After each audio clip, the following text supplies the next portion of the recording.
नमस्कार दोस्तों क्या आज मैं आपसे कोई सवाल पूछूं? दोस्तों, जैसा कि हम सब जानते हैं, जब हमारा देश 1947 में आज़ाद हुआ, तो 1947 में आज़ाद होने के बाद हमारे देश की करेंसी और यूएसए की करेंसी सेम थी। यानी हमारा 1 रुपये और अमेरिका का $1 बराबर था।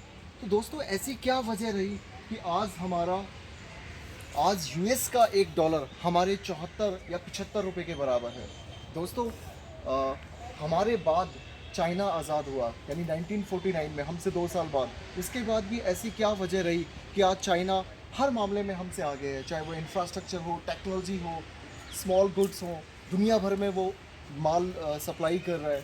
तो ऐसी क्या वजह रही? दोस्तों, आप सबको पता होगा कि सेकेंड वर्ल्ड वॉर में जापान के ऊपर 1945 में हिरोशिमा और नागासाकी पे अमेरिका ने परमाणु बम फेंका और सैकड़ों हज़ारों एकड़ ज़मीन बर्बाद हो गई। आज भी वहाँ लूले लंगड़े बच्चे पैदा होते हैं। उन सब के बावजूद जापान ने सिर्फ 19 साल बाद वहाँ पे मेट्रो छोड़िए, बुलेट ट्रेन चला दी 450 किलोमीटर प्रति घंटा। और एक हम हैं कि आज तक आज़ादी के 70-72 साल बाद भी हम ढंग से मेट्रो भी नहीं चला पाए हर सिटी में। बुलेट ट्रेन तो बहुत दूर की बात है। दोस्तों, एक सिंगापुर, ताइवान, हांगकांग जैसे छोटे छोटे देश, शायद जो हमारी दिल्ली का 5वां भाग भी नहीं होगा, इतने छोटे छोटे देश आज टेक्नोलॉजी के मामले में, इंफ्रास्ट्रक्चर के मामले में, वर्ल्ड क्लास आर्किटेक्ट के मामले में, बिजनेस के मामले में हम सबसे आगे क्यों हैं?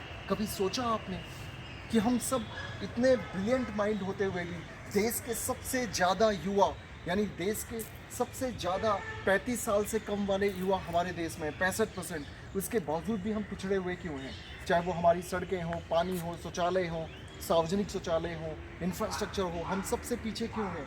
मुझे लगता है कि इसकी क्या वजह है? क्या आप बताएंगे? प्लीज़ बताइए। जो मुझे ये लगता है कि हम इसलिए पीछे हैं क्योंकि हम सब लोग अपनी अपनी फैमिली के लिए लॉयल रहे, अपने अपने संगठन के लिए लॉयल रहे, अपनी अपनी ऑर्गेनाइजेशन के लिए लॉयल रहे, अपनी अपनी पार्टियों के लिए लॉयल रहे, लेकिन इस देश के लिए, इस राष्ट्र के लिए, इस भारत के लिए हम कभी लॉयल नहीं रहे। हमने देश की कभी परवाह की ही नहीं। और यही वजह है दोस्तों कि आज हमारा देश इतने सब कुछ होते हुए भी, प्राकृतिक संसाधनों से लेके, युवा वर्ग से लेके हमारे पास सब कुछ है, उसके बावजूद भी हम पिछड़े हुए हैं। तो उसका कारण ये है कि हम सब अपनी अपनी पार्टियों के, अपने अपने दलों के, अपने अपने परिवारों के, अपने अपने कुटुंबों के, अपने अपने साथी संगियों के लिए तो लॉयल हैं, वफादार हैं, लेकिन इस देश के प्रति हमारी वफादारी कुछ नहीं है। और यही वजह है कि आज भी हम पिछड़े हुए हैं। यही वजह है कि दुनिया के सबसे ज़्यादा कर्जे वाले देशों में हमारा नाम आता है। यही वजह है कि आज भी भुखमरी में, कुपोषण में हम सब लोग बहुत पीछे हैं।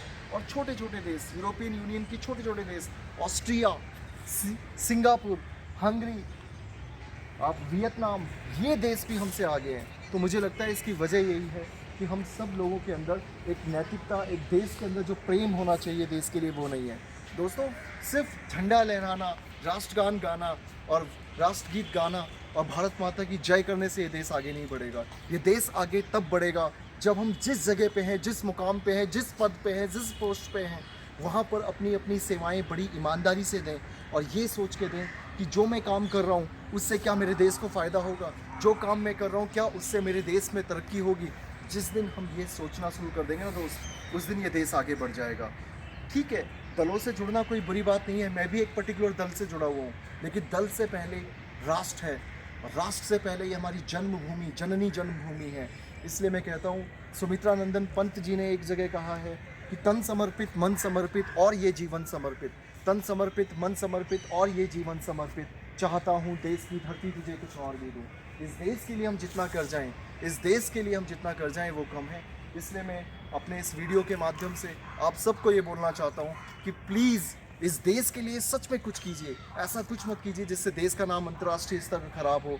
आप जिस जगह पे हैं, जिस पोस्ट पे हैं, जिस पद पे हैं, जिस सर्विस में हैं, जिस व्यवसाय में हैं, जिस नौकरी में हैं, ईमानदारी से अपना काम कीजिए और इस देश को, इस हमारी भारत भूमि को आगे बढ़ाइए।